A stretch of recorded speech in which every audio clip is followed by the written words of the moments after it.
तो hello friends, आपका फिर से स्वागत है आपके अपने चैनल कक्षा एटॉम में। तो फ्रेंड्स, आज की वीडियो बहुत ही खास होने वाली है फ्रेंड्स, बिकॉज फ्रेंड्स जैसा कि आपको पता है कि रीट 2025 में होगी, बट अभी 2024 के नाम से ये आपके सामने आई है। रीट 2024 का जो प्री पेपर है फ्रेंड्स, पात्रता पेपर, उसका नोटिफिकेशन आपके सामने कल डिक्लेयर हो चुका है 11/12/2024 को। ठीक है, तो अब आपके दिमाग में सबसे पहले यही संशय आएगा कि आपके पास अभी टोटल 2.5 महीने हैं। ठीक है, तो इस 2.5 महीनों में आप किस तरीके से अपनी तैयारी को अच्छा कर सकते हो। फ्रेंड्स, नीट का पेपर 2 या 3 बार दे चुका हूँ मैं, और इसकी पात्रता मुझे स्टार्टिंग में बहुत ही सिंपल लगी थी, बट फ्रेंड्स जैसे ही इसका रिजल्ट आया तो मुझे लगा 2022 में कि लगभग 80% लोगों की पात्रता क्लियर हो जाएगी। बट इसमें जैसे ही सा रिजल्ट आया तो उसमें हमें पता चला कि लगभग 45 टू 47% स्टूडेंट जो थे वो पात्रता हासिल नहीं कर पाए थे, जबकि इसमें कोई माइनस मार्किंग नहीं थी, पेपर इतना सिंपल था। उसके बावजूद भी ऐसा होता है कि इसमें 45 टू 74 जो लगभग 7 लाख थे, 7 लाख अभ्यर्थी ऐसे थे जिन्होंने पात्रता हासिल नहीं कर पाए थे। तो अब कुछ ना कुछ तो मैटर रहा होगा, इस वजह से वो 7 लाख अभ्यर्थी पात्रता हासिल नहीं कर पाए होंगे। तो ये इतना ईजी भी नहीं है फ्रेंड्स जितना लोग इसको समझ लेते हैं। इसमें कहीं ना कहीं अपने को अच्छे से प्रिपरेशन करनी पड़ती है। तो इस वीडियो में बिना टाइम वेस्ट किए अपन इसके सिलेबस के बारे में बात करेंगे, और सिलेबस के बारे में बात करने के साथ साथ फ्रेंड्स मैं आपको बुक्स के बारे में बताने वाला हूँ कि कौन कौन सी बुक्स आपको, हिंदी के लिए कौन सी बुक्स पढ़नी है, इंग्लिश के लिए कौन सी पढ़नी है, और संस्कृत के लिए कौन सी पढ़नी है, आपके सब्जेक्ट्स के लिए कौन सी पढ़नी है। जैसे अगर आपके एसएसटी सब्जेक्ट हैं, आपके साइंस सब्जेक्ट है फ्रेंड्स, आपके मैथ सब्जेक्ट है, तो आपको उनके लिए कौन कौन सी बुक्स पढ़नी चाहिए। मैंने कौन सी बुक्स पढ़ी थी, और इन 2.5 महीनों में आप उन बुक्स को अच्छे से क्लियर कर सकते हो फ्रेंड्स, अच्छे से समझ सकते हो। और ज़्यादा डीपली स्टडी नहीं करनी है, अपने को स्मार्ट स्टडी करनी है। तो स्मार्ट स्टडी किस तरीके से करनी है उसके बारे में भी मैं आपको इस वीडियो में बताने वाला हूँ। ठीक है, तो आपको एक स्मार्ट तरीके से स्टडी करनी है ताकि आपको कम समय में एक अच्छा रिजल्ट आपके सामने निकल करके आए। तो अपन पहले बात करते हैं फ्रेंड्स, आप यहाँ पर देख करके ये मत सोचिएगा कि ये 2022 का सिलेबस है। ये 2022 का सिलेबस है फ्रेंड्स, लेकिन ये 2023 में 2024 में जो अभी चल रहा है, अभी जो पेपर होगा फ्रेंड्स, उसके बाद अगर आगे भी रीट होती है तो ये ही पात्रता का सिलेबस कंटिन्यू रहने वाला है। ठीक है, तो इसमें सिलेबस में कोई चेंजेस नहीं आएगा। फिर भी कोई जो सब्जेक्ट वाले पार्ट होते हैं फ्रेंड्स उसमें चेंजेस आ सकता है, तो उसमें ना के बराबर चेंज आता है। अगर 1-2 टॉपिक कम ज़्यादा होते हैं तो उससे इतना इफेक्ट नहीं पड़ता है, क्योंकि आपको पात्रता हासिल करनी है, आपको ओनली 60% मार्क्स लाने हैं। ठीक है, 60% मार्क्स लाने हैं फ्रेंड्स आपको, उसी में आपकी पात्रता कम ज़्यादा से ज़्यादा, और जो ST SC वाले हैं उनको इससे भी कम मार्क्स लाने हैं, इसमें आपकी पात्रता क्लियर हो जाएगी। तो अपन बात करते हैं इसमें। सबसे पहले देखो, अपन बात करें लेवल 2 का सिलेबस की। ठीक है, तो लेवल 2 यानी कि कक्षा 6 से लेकर के 8 तक का सिलेबस, जिसमें फर्स्ट खंड में अपने पास किस तरीके से आपको सिलेबस को सिलेक्ट करना है और फॉर्म भरते समय किन किन चीज़ों का ध्यान रखना है, वो भी आपको इस वीडियो में समझ में आ जाएगा। तो देखो, सबसे पहले आता है अपने पास बाल विकास एवं शिक्षण विद्या, यानी कि जिसे अपन बोलते हैं साइकोलॉजी वाला पार्ट। ठीक है, तो साइकोलॉजी वाले पार्ट में देखो बाल विकास है, उसके बाद व्यक्तिगत विभिन्नता है, व्यक्तित्व है। ठीक है, पहले तो बाल विकास है, फिर यहाँ से बहुत सारे क्वेश्चंस आपने को ज़्यादा देखने को मिलते हैं। व्यक्तिगत विभिन्नताओं से भी 100% क्वेश्चन 2 या 3 क्वेश्चन आते हैं। व्यक्तित्व से भी आपको क्वेश्चन देखने को मिलेगा, और बुद्धि से भी कम 3 से 4 क्वेश्चन आपको देखने को मिलेंगे। ठीक है, तो इससे टोटल 30 क्वेश्चन आएंगे फ्रेंड्स, और उन 30 क्वेश्चन में से आपको ये जितने भी टॉपिक्स आपको यहाँ पर देखने को मिल रहे हैं, आपको इनमें सिलेबस के अंदर जो भी नाम आ रहा है, जैसे कि यहाँ पर देखो आप व्यवहारवाद, तो व्यवहारवाद से रिलेटेड अगर कोई क्वेश्चन है तो आपको छोड़ना नहीं है। गेस्टाल्टवाद, संज्ञानवाद, निर्मितवाद, तो यहाँ अधिगम के सिद्धांत से बहुत ज़्यादा क्वेश्चन आते हैं फ्रेंड्स, उनके अर्थ से, उनकी संकल्पना से, और अभिप्रेरणा जिसे अपन मोटिवेशन कहते हैं फ्रेंड्स, उसके से भी बहुत क्वेश्चन आते हैं। ठीक है, इसके बाद अगर अपन बात करें आगे यहाँ पे, तो एक अलग से जो 5th यूनिट के अंदर आता है साइकोलॉजी में, जिसमें आप देखोगे कि ये राष्ट्रीय पाठ्यचर्या रूपरेखा 2005, यहाँ से बहुत क्वेश्चन आपको देखने को मिलेंगे।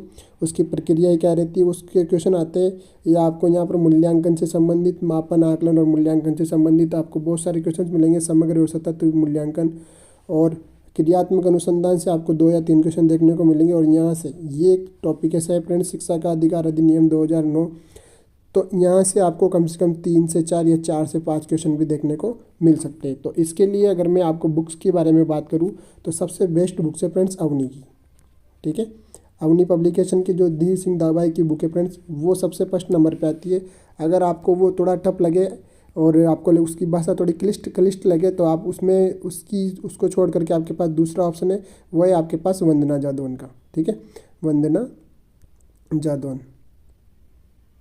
वंदना जादौन का भी आप ट्राई कर सकते हो फ्रेंड्स। ये बिल्कुल सिंपल भाषा में आपको पात्रता के लिए सफिशियंट है वंदना जादौन की बुक। ठीक है, और अगर आपको अच्छे से स्टडी करनी है कि आगे आपके और जैसे सेकंड ग्रेड फर्स्ट ग्रेड में भी अगर आपकी साइकोलॉजी काम आए तो आपको ये अवनी की बुक पढ़नी चाहिए। ठीक है, बेस्ट बुक तो अवनी की बुक है। उसके बाद अगर आप नहीं पढ़ सकते, मोटी बुक लगती है आपको, तो वंदना जादौन की बुक भी ले सकते हो। मैंने फ्रेंड्स जो नोट्स से स्टडी करी थी और नोट्स में कोचिंग के नोट्स थे, हालांकि वो इतने काम नहीं आए, लेकिन दूसरी जो चीज़ थी वो थी मेरे पास डॉक्टर लक्की आहूजा। डॉक्टर लक्की आहूजा, डॉक्टर लक्की आहूजा। ठीक है, डॉक्टर लक्की आहूजा के नोट्स मुझे नेट से मिले थे। ये ऐसे किसी शॉप पे नहीं मिलते हैं, मुझे नेट से मिले थे। मैंने नेट से डाउनलोड करके उसी को ही बेस बना करके सिर्फ उन्हीं को ही पढ़ा था। ठीक है, उसके बाद जो इनमें जो लगभग 3 मैंने आपके सामने ऑप्शन रखे, आप तीनों में से किसी के भी साथ जा सकते हो, तीनों ही बेस्ट है। आगे चलते हैं अपन। आगे अपन देखते हैं यहाँ पर ये जो सिलेबस है ये आपको इंग्लिश में दे रखा है, पेपर फर्स्ट का, सेक्शन फर्स्ट का। ठीक है, और आगे चलते हैं अपन। इसमें देखो, अब खंड 2 में अपने को यहाँ पर क्या करना पड़ेगा। फर्स्ट में तो अपने साइकोलॉजी तो सबके कंपलसरी आएगी। उसके बाद दूसरी चीज़ ये है कि इसमें आपको भाषा सेलेक्ट करनी है। अब भाषा किस तरीके से सिलेक्ट करनी है, आपके पास यहाँ पे 2 तरीके से खंड आएंगे। ठीक है, एक तो आपको भाषा फर्स्ट और एक भाषा सेकंड। तो आपको एक तो लैंग्वेज फर्स्ट और एक लैंग्वेज सेकंड सेलेक्ट करनी पड़ती है। तो फर्स्ट लैंग्वेज आपको फर्स्ट वाले पार्ट से ही, सेकंड खंड से ही सिलेक्ट करनी है। ठीक है, इस सेकंड खंड से आपको फर्स्ट लैंग्वेज सेलेक्ट करनी है। और एक और आएगा इसमें आगे अभी खंड तृतीय। ठीक है, उससे आपको लैंग्वेज सेकंड को सिलेक्ट करना है। जैसे अगर आपने लैंग्वेज फर्स्ट में हिंदी को सिलेक्ट कर लिया, ठीक है, हिंदी को सिलेक्ट कर लिया, तो लैंग्वेज सेकंड में आप इंग्लिश कर सकते हो या फिर संस्कृत कर सकते हो। ये मैंने नॉर्मल बताई है फ्रेंड, जो ज़्यादा लोग सेलेक्ट करते हैं। इसके अलावा बहुत सारे ऑप्शन है, अभी आपको देखने को मिल जाएगा। आप फर्स्ट लैंग्वेज में कोई सी भी लैंग्वेज ले सकते हो और सेकंड लैंग्वेज में आप कोई सी भी दूसरी लैंग्वेज ले सकते हो। लेकिन इंग्लिश वालों के लिए इंपॉर्टेंट नोट्स मैं आपको बता रहा हूँ, यहाँ पे नोट लगा के रख लीजिए फ्रेंड्स, कि अगर आपके इंग्लिश सब्जेक्ट है, ठीक है, आपका मेन सब्जेक्ट जो है, आप इंग्लिश लिटरेचर वगैरह से आपने स्टडी कर रखी है, बीए में अगर आपके इंग्लिश सब्जेक्ट है, तो आपको लैंग्वेज फर्स्ट या लैंग्वेज सेकंड के अंदर, लैंग्वेज फर्स्ट या लैंग्वेज सेकंड के अंदर मैं आपको ये सलाह दूंगा कि लैंग्वेज फर्स्ट और लैंग्वेज सेकंड में आपको एक सब्जेक्ट इंग्लिश का रखना ही रखना है।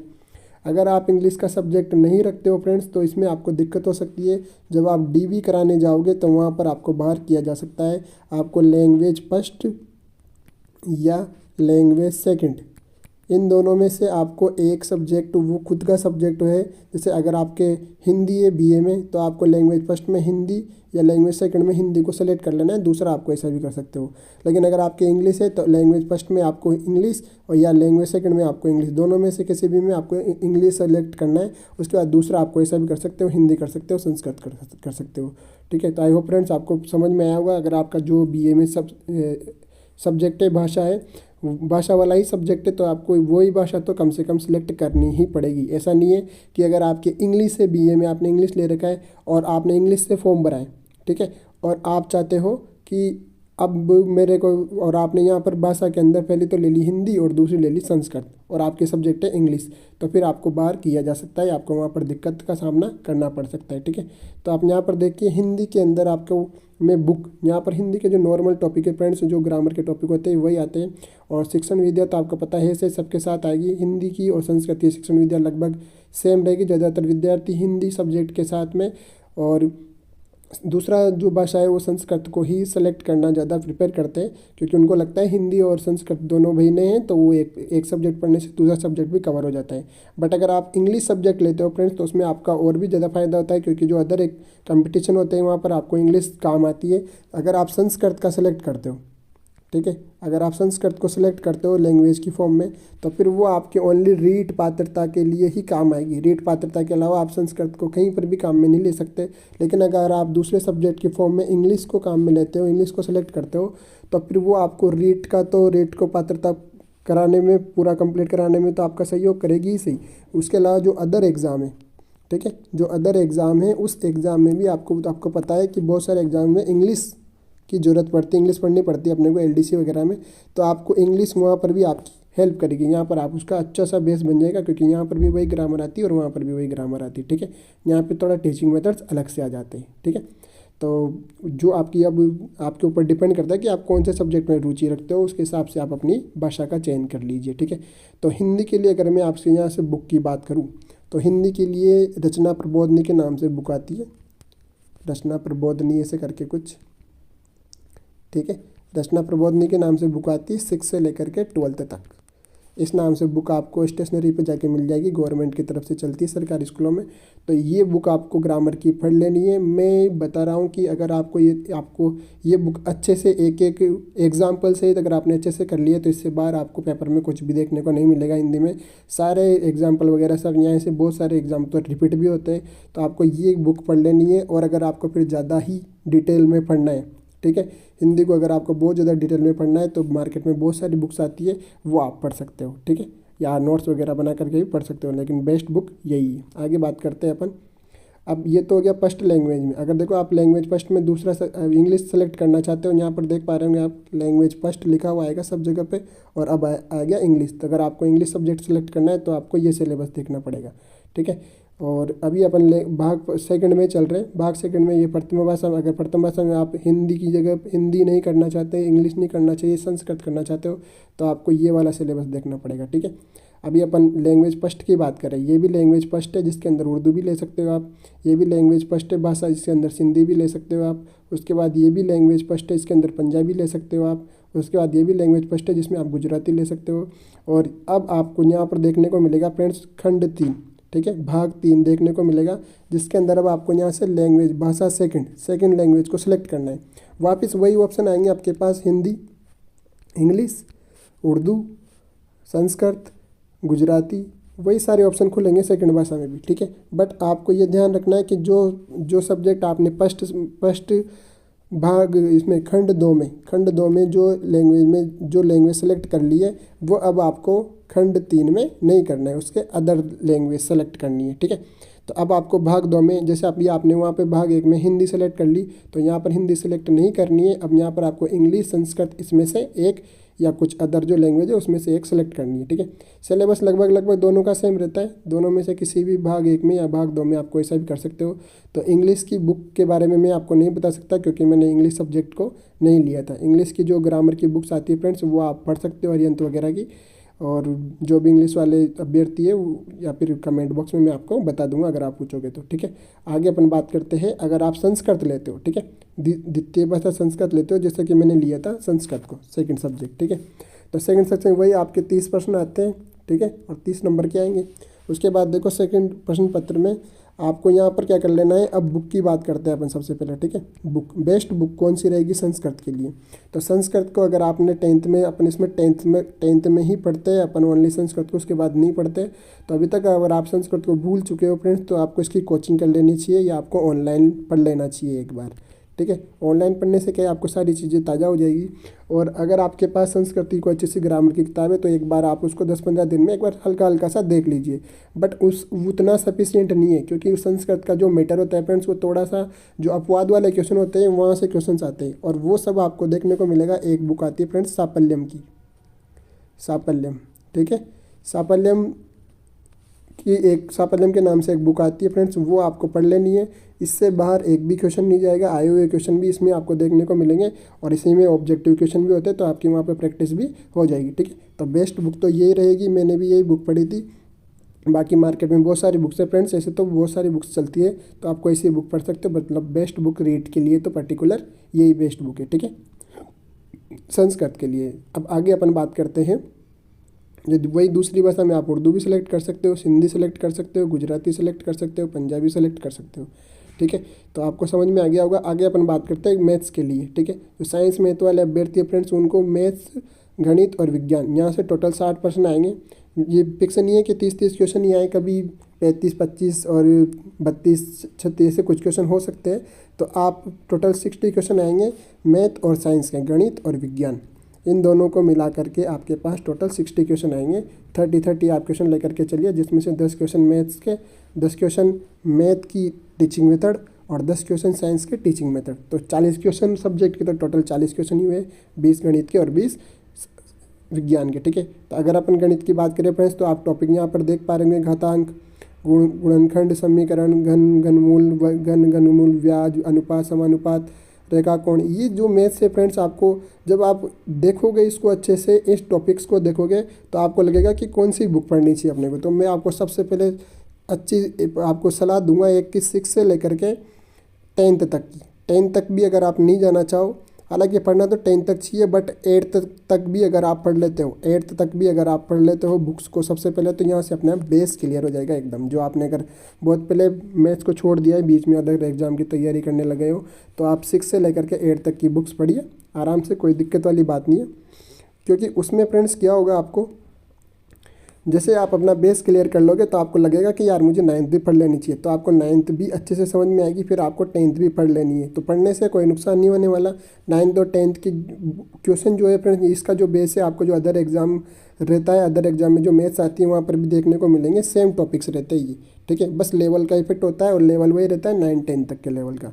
अब आप इसमें देखोगे, अगर आप नीचे यहाँ पर देखोगे इसमें, तो इसमें आपको दे रखा है कहीं पर नीचे, जब अपन पूरा सिलेबस कंप्लीट कर लेंगे, तो उसमें यहाँ पर देखने को मिलेगा कि जो कठिनता का स्तर है फ्रेंड्स, वो 12th लेवल का होता है।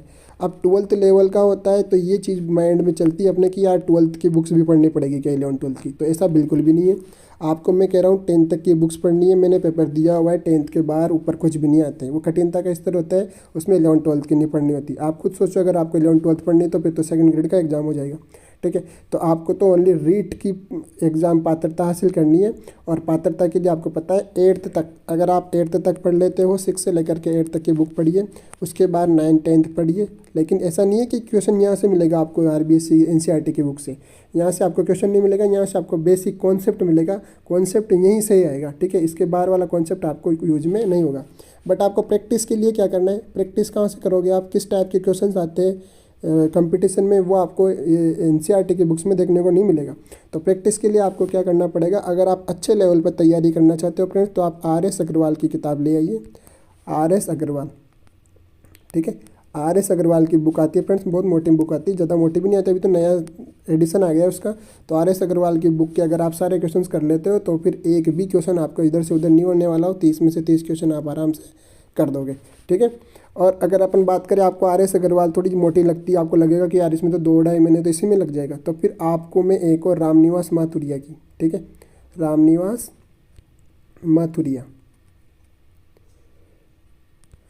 माथुरिया के नाम से बुक आती है, वो पर्टिकुलर रीट के नाम से आती है, उसके ऊपर बड़े बड़े अक्षरों में लिखा रहेगा रीट। ठीक है, तो रीट लेवल 2 के लिए आपको बुक प्रिपेयर करता हूँ मैं रामनिवास माथुरिया की। अगर आप पढ़ना चाहो तो इसमें आप सफिशिएंट आपको प्रैक्टिस के लिए क्वेश्चन मिल जाएंगे, जिसको आप नॉर्मली 1 से 1.5 महीने में कंप्लीट पढ़ लोगे। ठीक है, ज़्यादा लेवल के क्वेश्चन नहीं रहते। RS अग्रवाल में जो SSC बैंक के लेवल के भी क्वेश्चन होते हैं, तो हालांकि लेवल तो कितना भी आ सकता है, 2-4 क्वेश्चन तो इस लेवल के आएंगे जो आपको आएंगे भी नहीं, आपको क्या किसी को भी नहीं आएंगे हो तो। ठीक है, टाइम बात करते हैं मैथ्स में, आपको समझ में आ गया होगा कौन सी बुक लेकर के आनी है। अब साइंस की बात करते हैं फ्रेंड्स, आपको साइंस कहाँ से पढ़नी है, तो साइंस के लिए मैं आपको बताऊंगा। पहले तो आप इसके टॉपिक देख लीजिए, ये सारे टॉपिक आपको NCERT के बुक्स के जो चैप्टर के नाम होते हैं ना फ्रेंड्स, वो चैप्टर के नाम आपको है सारे के सारे, जो रासायनिक पदार्थ है, पदार्थ की संरचना, विज्ञान प्रौद्योगिकी 9th क्लास का चैप्टर है, विद्युत चुंबकत्व 10th क्लास का, चौक प्रकाश ध्वनि 10th क्लास का है, ताप ऊष्मा 10th क्लास का है, यांत्रिकी 10th क्लास का है, जंतु प्रजनन 9th का है, मानव शरीर एवं स्वास्थ्य 8th क्लास का है, सजीव वाला 8th क्लास का है। उसके बाद कृषि प्रबंधन विज्ञान की संरचना प्रकृति, ये तो आपको पढ़ना है टीचिंग मेथड। ठीक है, इसमें देखो नीचे लिखा हुआ है कि सीनियर सेकेंडरी तक आपका पाठ्य पुस्तकों का स्तर रहेगा, बट आपको 6 से लेकर के 8 तक की ही किताबें पढ़नी है, ज़्यादा से ज़्यादा आपको 10 तक की किताबें पढ़ लेनी है।